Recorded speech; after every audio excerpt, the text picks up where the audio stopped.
සිතට සුවය ආචාර්ය ගරු තිලකසිරි ප්‍රනාන්දු පැතුනි පියතුමා. සිතට සුවය තරංගය තුළින් නොව නිතරංගය තුළින් ජීවිතය දිනාගන්න. දිනාගන්නවයි කියන්නේ අපි පරදින්නේ නැති කමටයි.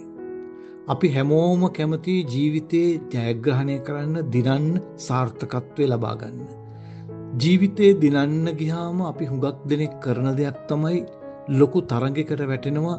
එක්කෝ ආර්ථික වෙන්න පුළුවන්, එහෙම නැත්නම් අධ්‍යාපන වෙන්න පුළුවන්, නැත්නම් සමාජීය වශයෙන් හරි දේශපාලන වශයෙන් හරි ලොකු ජයග්‍රහණ බලාපොරොත්තුවෙන් උදේ දවල් රෑ අපේ ශ්‍රමය, අපේ කාලය, අපේ හැකියාවන්, අපේ ශක්තියින් වැය කරනවා.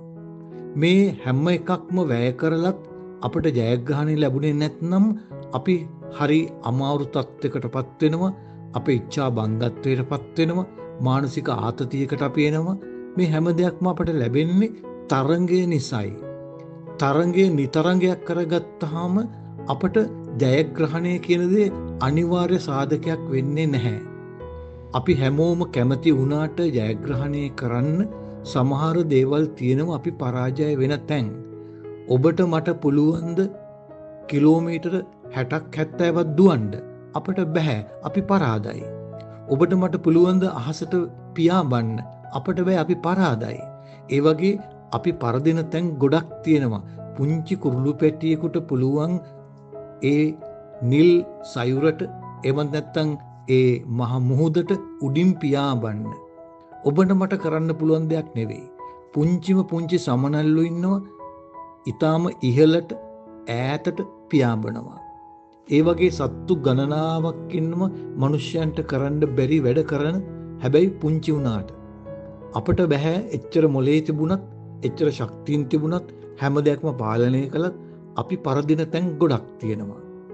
ඒ නිසා එක්කෝ දහඩිය මහන්සිය, එවන් නැත්තම් ඇඟේ තෙහෙට්ටුව, එහෙම නැත්නම් ලෙඩ රෝග කියන දේවල් නිසා ඔබත් මමත් පරදින තැන් එනවා අපේ සීමාකම් හඳුනා ගන්නට.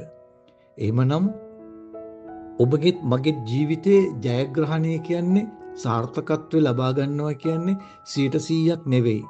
අපි 100%ක් හොයන්න ගියොත් අපේ සම්පූර්ණත්වයේ කරා යන මිනිස්සු බවට පත් වෙනවා.